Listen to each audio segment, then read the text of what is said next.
La parole dans le studio est arrivé il y a quelques instants Amaury Bucco, journaliste Valeurs Actuelles, qui vient nous présenter cette histoire d'un policier qui était en civil et qui a été victime d'une violence somme toute ordinaire. Que s'est-il passé concrètement, Amaury Bucco? Oui, Christine, c'est un policier hors service qui a été pris en chasse et victime d'un guet-apens dans la nuit de lundi à mardi sur l'autoroute 104, à proximité de Mitry-Mory, c'est en Seine-et-Marne. Donc les faits se passe aux alentours de minuit. Ce policier rentre d'un dîner à Paris où il a dîné avec des collègues. Il n'est donc pas en service, il n'est pas là pour travailler.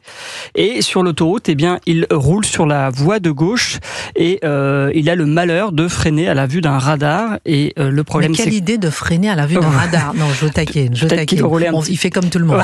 Il fait comme tout le monde. Voilà, il a eu une frayeur, il ralentit un peu. Et sauf que derrière lui, eh bien, il a un véhicule dans lequel se trouvent 5 jeunes gens, probablement 5 délinquants, on verra leur profil plus tard. Et qui n'en ont rien à faire, si vous permettez l'expression, du radar, en l'occurrence. Et qui n'ont rien à faire du radar, et surtout qui n'apprécient pas que le policier freine, que le conducteur devant eux freine à ce moment-là. Et donc, ils ont une réaction tout à fait incroyable, de fureur absolue, c'est-à-dire qu'ils vont tout faire pour intimider ce policier hors service qui se trouve devant lui. Alors ça commence, j'allais dire simplement par des appels de phare, des zigzags. On aura le policier en ligne dans un instant. Voilà, exactement, mais ils finissent ensuite par jeter une bouteille pleine en pleine autoroute sur la voiture du policier. Ils gazent son habitacle de gaz lacrymogène.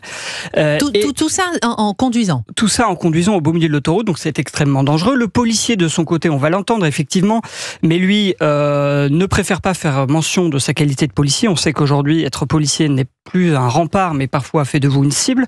Et il est tout seul dans sa voiture, il n'a pas son arme de service, donc il ne précise pas qu'il est policier. En revanche, il fait appel à ses collègues par une boucle Telegram qui réunit les policiers d'Île-de-France pour leur dire « Aidez-moi, j'ai des problèmes ». Et donc, à ce moment-là, finalement, la voiture des 5 agresseurs va sortir de l'autoroute, aux alentours de Mitry-Mory, donc. Le policier hors service décide de le suivre pour ne pas perdre leurs traces. Et à ce moment-là, eh bien, les 5 personnes dans la voiture devant lui tendent un guet-apens sur un rond-point. Finalement, les renforts de police arrivent et là, les 5 agresseurs prennent la fuite, refusent d'obtempérer, délit de fuite. Et j'allais dire, le sort les rattrape puisque leur voiture, le conducteur de leur voiture va perdre le contrôle. La voiture fait un tonneau, elle se retrouve sur le toit. 3 d'entre eux vont réussir à s'échapper de la voiture. 2 sont bloqués à l'intérieur puisqu'il est accidenté. Et donc, au final, il y a 4 interpellations parmi ces personnes. Et donc, je vous propose d'écouter le témoignage. Alors, on l'a en ligne, le policier Amaury Bucco. Voilà. C'est très rare d'avoir un policier qui témoigne. Ce n'est pas facile pour eux non plus de témoigner. Il va témoigner donc pour nous sur Europe 1 de façon totalement anonyme. Allô, mon cher policier, vous êtes bien en ligne avec nous donc sur Europe 1? C'est ça, je suis bien en ligne. Alors, je vous appelle Backfend. On m'a dit que de vous appeler comme ça, c'est le nom de votre compte Instagram, c'est ça? Et où vous documentez votre vie de policier. Pardon? C'est le nom de votre Backfend, c'est le nom de votre compte Instagram où vous documentez un peu votre vie. Voilà. Quel âge avez-vous? Depuis combien de temps vous êtes dans la police déjà pour qu'on puisse un peu planter le décor? Donc moi là, j'ai actuellement 28 ans et ça va faire du coup 10 ans que je suis dans la police. J'ai commencé à 18 ans. D'accord. Et où est-ce que vous êtes précisément dans la police? Actuellement, je suis en bac en Île-de-France. Bac en Île-de-France. Alors, racontez-nous ce qui s'est passé ce soir-là, même si Amaury Bucco a planté le décor. Racontez-nous votre regard de policier civil. Vous êtes sur l'autoroute, que se passe-t-il? C'est ça, donc Amaury a bien résumé les faits. Donc, je rentrais du restaurant avec mes amis. Donc, arrivé sur la 4 à hauteur de Champigny, donc je sais qu'il y a un radar, forcément, je passe pratiquement tous les jours ici. J'ai décidé de ralentir pour pas me faire flasher comme tout le monde. Et j'avais vu qu'une voiture me collait derrière. Donc forcément, elle était vraiment collée à mon pare-choc. Donc j'étais obligé de freiner progressivement. Et au final, à la vue du radar, j'ai dû freiner un peu plus brusquement pour éviter d'être flashé. Ce qui n'a pas plu à ces individus, a priori. Donc à la suite de mon dépassement, je me suis rabattu sur ma voie de droite pour pouvoir laisser passer les véhicules qui me faisaient des appels de phare. Ils sont donc arrivés à mon niveau. Ils ont commencé à m'insulter. Donc voilà, les provocations habituelles. J'ai décidé de pas répondre. Ça les a encore plus énervés, ils m'ont jeté une bouteille d'eau. Et à ce moment-là, Backfend, à ce moment-là, les voyous, si vous permettez, dans la voiture, ne savent pas du tout que vous êtes un policier en civil. Non, pas du tout. Pas du tout. Ils n'ont jamais Donc su. Ça peut arriver à une mère de famille au volant, à n'importe qui au volant. Que se passe-t-il? Donc ils vous insultent et ils vous envoient une bouteille d'eau. C'est ça. Mais la fenêtre, elle est baissée, la vitre, elle est baissée. La fenêtre est fermée. Donc je prends la bouteille d'eau sur la fenêtre. Oui. Et tout ça en conduisant sur l'autoroute? Tout ça en conduisant, évidemment. Donc là, je me dis, bon, ça sert à rien de répondre à ces provocations. De toute façon, ils sont 5, je suis tout seul. Je vais pas faire grand-chose de plus que ça. Donc je continue ma route pour rentrer chez moi. Et je vois que les individus reviennent à la charge, se mettent à côté de moi et essaient de me faire ralentir en bloquant un peu la route, continuent à m'insulter. Donc là, je me retourne, je regarde du coup les personnes dans le véhicule. C'est à ce moment-là que je me rends compte vraiment qu'ils sont 5 et qu'ils sont un peu énervés. Avez-vous eu peur à ce moment-là? Pour l'instant, j'avais pas encore peur. Bon, c'est les faits, voilà, on va dire habituels, les différents sur la route, ça peut arriver à tout le monde. On va dire, ça peut se régler comme ça. Que s'est-il passé après vous avoir insulté, envoyé de bouteilles d'eau et aussi de lacrymogènes? Donc suite à ça, ouais, j'ai reçu la bouteille d'eau pour l'instant. Oui, d'accord, racontez-nous. Donc au final, le revient à la charge et donc me réinsulte, etc. Oui. Et le passager du coup qui est côté droit, du coup à l'avant du véhicule, me demande d'ouvrir ma fenêtre. Oui. Donc à ce moment-là, moi je décide d'ouvrir ma fenêtre. Donc j'ai mon bouton pour ouvrir la fenêtre au niveau du levier de vitesse. Tout ça en roulant. C'est ça. Ouais. Donc je baisse ma tête pour pouvoir trouver mon bouton pour ouvrir la fenêtre. J'ouvre ma fenêtre et au moment où je regarde du coup l'individu qui est à ma gauche, je vois qu'il lève sa main et je reçois un jet de gaz lacrymogène directement au niveau des yeux. Incroyable. Tout ça en roulant et rappelons que vous êtes encore vous êtes en civil, donc vous êtes personne ne sait que vous êtes policier. Exactement. Donc à ce moment-là, je me retrouve complètement désorienté. Donc je voyais plus rien, j'étais sur l'autoroute et je savais même pas où j'allais. Et je vois juste le véhicule qui continue sa progression, qui continue sur la 4 en direction de la province du coup. Donc à ce moment-là, moi j'essaie de reprendre mes esprits. J'arrive à suivre à peu près les véhicules un petit moment, le temps de reprendre ma vision et reprendre mes esprits. Oui. Et à ce moment-là, je décide d'appeler mes collègues via des réseaux sociaux, etc., pour pouvoir essayer d'interpeller les individus. À quel moment avez-vous eu peur? Au moment où j'ai pris le gaz lacrymogène. Là, je me suis dit, c'était compliqué. Surtout de conduire avec à la vision en moi, c'est compliqué. Alors là, comme nous expliquait Amaury Bucco sur Europe 1, Amaury Bucco de Valeurs Actuelles, donc vous appelez des renforts sur les réseaux sociaux, des policiers arrivent, et là, qu'est-ce qui s'est passé concrètement?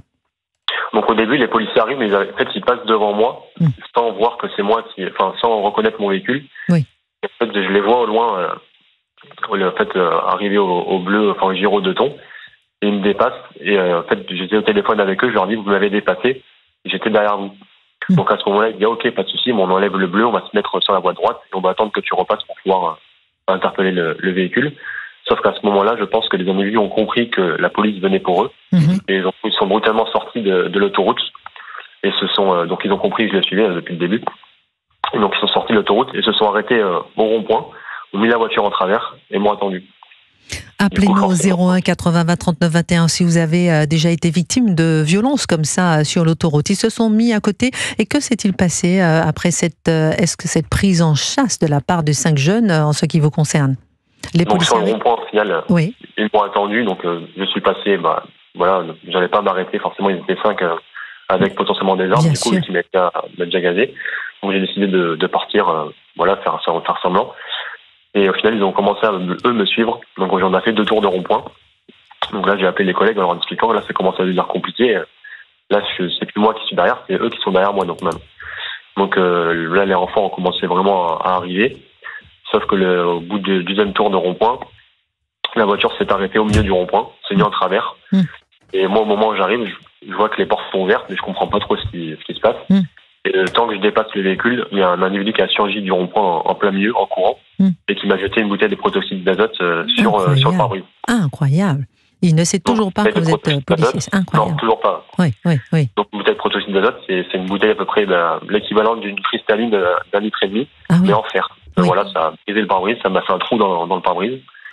Donc à ce moment-là, moi je prends la fuite, je refais un tour de rond-point. Et à ce moment-là, mes collègues arrivent à se mettre devant ce véhicule-là et à le bloquer.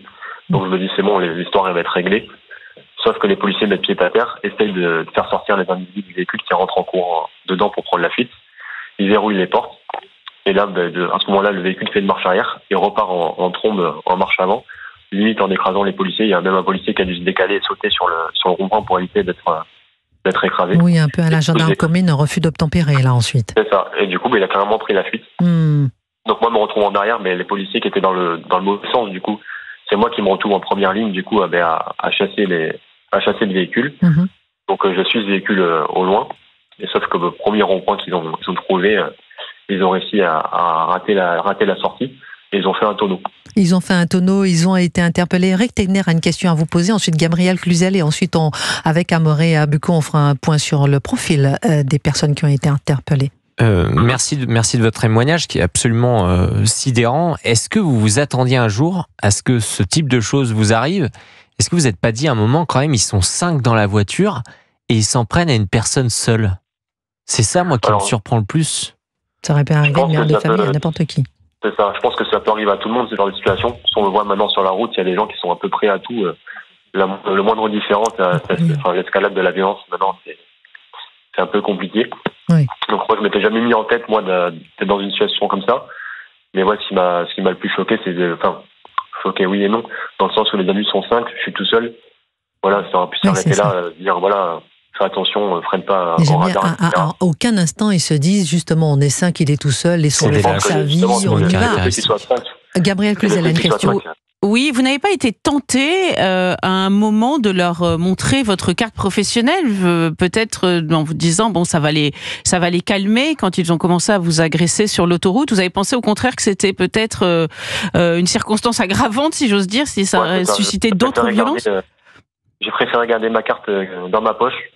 Parce que des fois, ça peut être pire. Cette situation m'aurait pu. C'est incroyable. Alors, avant, avoir sa carte de policier, c'était un atout. Maintenant, on cache sa carte. C'est incroyable. Qu'est-il arrivé? Restez en ligne avec nous, Backfund. Je rappelle que vous êtes un policier. Vous témoignez pour Europe 1 de façon totalement anonyme sur ce qui vous est arrivé. Qu'est-il arrivé aux 5 personnes qui ont été interpellées à Amaury Bucco, journaliste Valeurs Actuelles? Sur les 5, il y en a en fait que 4. Il y en a un qui a réussi à prendre la fuite en résistant à son interpellation. Donc, je vous disais qu'il y en avait 2. En courant, oui, tout à fait. Il y en a 2 qui ont été bloqués dans la voiture puisqu'elle était sur le toit. 2 autres qui ont pu être interpellés à l'extérieur de la voiture qui partaient en courant. Leur profil est assez similaire. Ils ont entre 21 et 23 ans. Ils sont tous originaires de Seine-Saint-Denis, mais ils habitent en Seine-et-Marne. Et alors, ce qui est hors aussi, c'est leur passif judiciaire, ou du moins leur tâche, leur traitement des antécédents judiciaires. Donc comme ça, par hasard, un policier hors service, de façon tout à fait banale, anonyme, se fait agresser sur l'autoroute. 5 personnes qui le poursuivent, et les 5 personnes ont un casier. Alors, pas les 5, mais évidemment, sont connus des services de police. Mais en général, c'est ce genre de profil qui commettent ce genre de faits, donc c'est pas si surprenant. Alors vous avez Redouane D, par exemple, 22 ans, qui lui est déjà connu à 10 reprises au traitement des antécédents judiciaires. Ça veut dire qu'à 10 reprises, la police a eu déjà affaire à lui. Vous avez aussi Haris B, 23 ans, lui, aucune mention à son âge, c'est le seul. Sinon, il y a aussi Soyab H, 21 ans, lui déjà connu à 3 reprises. Et enfin, le profil le plus chargé, c'est Idriss L, 22 ans, lui connu à 23 reprises au traitement des antécédents judiciaires. Ça veut dire que là, on peut parler a priori d'un délinquant chevronné, puisque c'est quelqu'un qui régulièrement a affaire à la police. Vous êtes sur l'autoroute en pleine semaine, il est minuit, vous rentrez d'un dîner, vous faites comme ça, vous trouvez une voiture avec 5 personnes qui ont un casier judiciaire, enfin qui sont connus des services de police. On va prendre en ligne Franck, 35 ans, ancien policier. Ensuite, je te redonne la parole à Amaury Bucco, mais vous nous avez appelé sur Europe 1, vous dites, qu'est-ce que vous dites lorsque vous réagissez, lorsque vous entendez cela, Franck, 35 ans? Déjà, vous avez 35 ans, vous êtes ancien policier, ça veut dire quoi ça? Déjà à la retraite ou bien... Non, du tout, j'aurais bien voulu être à la retraite, mais je suis rentré très tôt dans la police, et en fait j'ai été confronté à cette insécurité, misère sociale, etc., auquel on n'est pas préparé lorsqu'on est en école de police. Et lorsqu'on est lâché dans la nature, c'est exactement ce qui se passe, on est confronté à tout ça, et on n'est pas prêt, on n'est pas préparé, on n'est pas... Et alors, et vous n'êtes plus policier, pourquoi? Non. Pour plusieurs raisons personnelles, parce qu'en fait c'est vrai, quand on voit ce que la France est devenue aujourd'hui, je me dis heureusement que j'ai quitté la police, parce qu'à l'époque j'étais pas papa, donc je prenais des risques inconsidérés et très peu remerciés, à part mes officiers de temps en temps. Oui. Et là, comment vous réagissez lorsque vous entendez ce policier qui témoigne de façon anonyme? Il a 28 ans, Backfund. Comment vous réagissez? Qu'est-ce que vous vous dites? Que malheureusement ce qui se passe en France et ce qui s'est passé va se reproduire encore et toujours, parce que des refus obtempérés, moi qui étais spécialiste de la route, des refus obtempérés j'en ai subi, et on en a rattrapé quelques-uns, Et le problème, c'est toujours le même, c'est que dès qu'on les attrape, c'est souvent pour un défaut de permis, c'est pour un truc aujourd'hui. Et après, qu'est-ce qui se passe? Rien. Voilà. Rien, parce qu'on appelle le procureur et le procureur dit rappel à la loi. Et en fait, de toute façon, le premier coupable, au-delà de l'auteur, c'est le ministère de la Justice. Ce sont les juges qui ne mettent pas des peines exécutées. Ce sont des peines qui sont tellement dérisoires qu'aujourd'hui, pour les délinquants, c'est un jeu.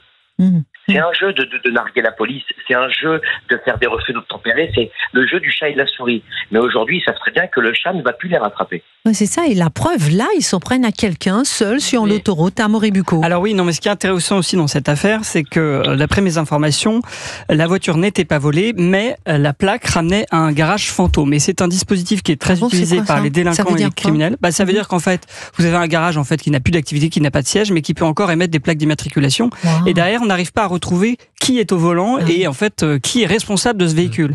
Et ça leur permet de faire n'importe quoi sur les routes, de ne pas avoir d'amende, de ne pas être retracé en cas d'enquête, s'il y a un braquage, etc. Et donc d'avoir une espèce de sentiment d'impunité qui explique sans doute pourquoi ils se sont permis d'avoir ça. Et donc s'ils n'avaient pas été attrapés sur le fait, on n'aurait probablement jamais pu retrouver leurs traces. Je vous rappelle que Naël, de la même manière, conduisait une voiture immatriculée en Pologne et que c'est probablement pour ça aussi qu'il se permettait ce genre de choses sur la route en se disant si je me fais pas attraper, eh ben on n'arrivera pas à me retrouver et donc il vaut mieux que je prenne tous les risques pour échapper à la police que de me faire attraper in fine et devoir payer pour mes actes. Je suis sûr que Nicolas qui paye, il n'a pas des plaques qui envoient, non mais de fausses plaques. Non, mais Gabriel Cluzel sur Europe 1. Christine, quelque chose de très juste, c'est que vous avez dit ça aurait pu arriver à n'importe qui, par exemple à une mère de famille. La mère de famille que je suis me dit mais comment on réagit dans ces cas-là quand il vous arrive genre d'affaires, parce que moi je sais pas, je suis pas dans la boucle Telegram des policiers. Non, c'est vrai. Donc il faut quoi, s'écraser je ne sais pas ce qu'il faut faire. Alors qu'est-ce que vous conseillez, Backfan, vous qui êtes le policier anonyme à qui ce drame est arrivé? Qu'est-ce que vous conseillez? Par exemple, on est une mère de famille, il est minuit, on rentre d'un dîner, on se fait agresser comme vous. Dans ce cas-là, après moi, c'est plus mon ancien policier qui m'a, on va dire, poussé à vouloir interpeller ces individus, à vouloir les suivre et à vouloir vraiment aller jusqu'au bout pour les interpeller. Après, on va dire, en tant que mère de famille, il n'y a pas grand-chose à faire à part appeler le 17 et essayer de récupérer la plaque d'immatriculation du véhicule. Appeler le 17 et essayer de passer l'information du coup aux polices secours qui sont dans le secteur pour essayer de retrouver les individus. En tout cas, je suis assez touchée parce que je vois un policier qui témoigne de façon anonyme et qui se fait agresser. J'ai un autre policier, donc Franck, qui est toujours en ligne avec nous et qui nous laisse comprendre qu'il a laissé son métier parce que il a eu un enfant. Il a tellement peur pour son enfant de ne pas rentrer vivant chez lui qu'il est déjà ancien policier à 35 ans. Tout ça, ça interpelle beaucoup, mon cher Franck. Comment vous auriez réagi si vous êtes, vous, ancien policier, comme Backfan, et que vous retrouvez sur l'autoroute ainsi agressé par 5 délinquants? Vous savez, ça m'est déjà arrivé hors travail, hors service, d'être reconnu. Mais bon, c'est vrai que j'arrivais toujours à me sortir de ces pétrins-là. Mais c'est vrai qu'aujourd'hui, moi, je dis aux gens de surtout pas intervenir. Franchement, voilà, comme il dit, prendre éventuellement la plaque d'immatriculation, mais de pas prendre le moindre risque, parce que ces personnes... on en est là, ne prendre aucun risque.